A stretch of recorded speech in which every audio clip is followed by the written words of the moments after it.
Borjan Vardek Hodek. Varför pappa? Varför?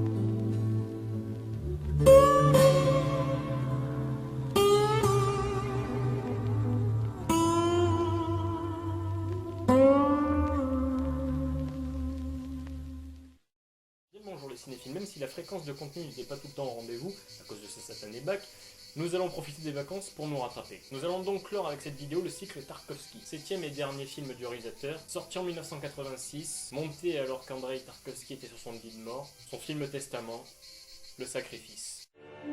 Когда человек родится, он слаб и гибок. Когда умирает, он крепок и черст.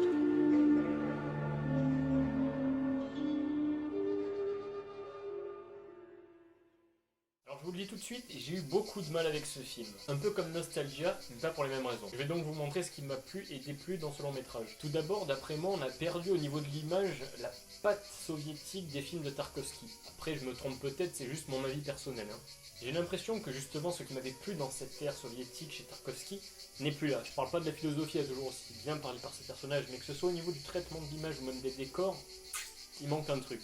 Dans les Stalkers et autres miroirs, les intérieurs sont crasseux et saturés, et le son est dominé par des écoulements d'eau ou un grand silence. Et la première partie du Sacrifice n'est absolument pas comme ça, mais le devient par la suite lorsque la nuit tombe, à mon plus grand plaisir. On retrouve ainsi la boue de Roublev, les travelling sur l'eau de Stalker, les lents zooms du miroir. Mais malheureusement, cette lenteur n'est pas uniquement dans les mouvements de caméra. C'est le seul Tarkovsky qui possède un si petit nombre de plans, 115, sur un film de 2h30. Ça fait une moyenne d'un plan par minute. Ce n'est pas un problème en soi, mais lorsque tu as 5 ou 6 plans consécutifs de 8 minutes avec très peu de mouvements caméra, ou alors ils sont extrêmement lents, on a tendance à sortir du récit et à regarder sans cesse sa montre pour voir quand est-ce que ça va finir. Pourtant, je n'ai rien contre les longs plans. Par exemple, les 6 de la corde sont passés comme un petit beurre. Ici, j'ai pourtant eu du mal à m'attacher à cette famille. Pourtant, le réalisateur met 1h15 pour nous la présenter, mais pour moi, ils n'ont rien d'attachant. Je n'en aime aucun, contrairement aux autres personnages des films de Tarkovsky. Comme Tarkovsky les perd en plus au fond de son cadre en les mettant au fond de ces derniers, l'identification envers eux n'est pas si facile que ça. De plus, leur objectif n'aide pas à cette identification. Pourtant, sur le papier, survivre à une guerre nucléaire, on a l'impression d'être concerné par ça.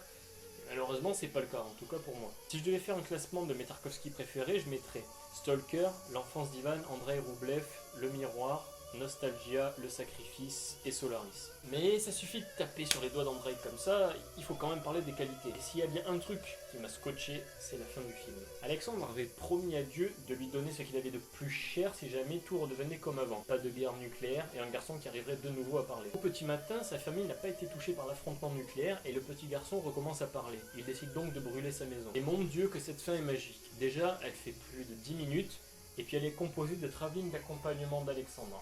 Deuxièmement, elle fait écho à ce que dit le facteur au début du film. Selon lui, un cadeau n'en est pas un s'il n'a pas une part de sacrifice. Ici, c'est donc le sacrifice d'Alexandre qui brûle sa maison pour Dieu. Mais également le sacrifice d'Andrei Tarkovsky qui meurt pour son cinéma. Ce mec est un génie et son œuvre répond parfaitement à la prophétie de Pasternak. Il a fait 7 films, mais que des bons. Je ne les ai certes pas tous aimés, mais je reconnais sa maestria tant sur son humanité, sur son cinéma ou sa réflexion. Je finirai en citant les propos de Chris Marker dans Une journée d'Andrei Arzanevich. Le premier plan du premier film de Tarkovsky est un travelling de haut en bas sur un arbre en fleurs et un jeune garçon. Le dernier plan du dernier film du réalisateur est un travelling de bas en haut sur un arbre mort et un jeune garçon. Nous pouvons donc dire que sa filmographie se situe entre 2 arbres et 2 garçons. Mais j'ajouterai quelque chose de plus personnel. Même si Tarkovsky ne savait pas qu'il allait mourir lorsqu'il a tourné Le Sacrifice, ces 2 travelling représentent pour moi la descente sur Terre et la montée aux cieux de son cinéma. Ainsi, une sorte d'entité personnelle aura rôdé sur l'ensemble de sa filmographie avant de s'éteindre en 1986. Il nous laisse donc un très beau cadeau et un sacré sacrifice, son cinéma. En espérant que ça vous ait plu, vive le cinéma, ciao.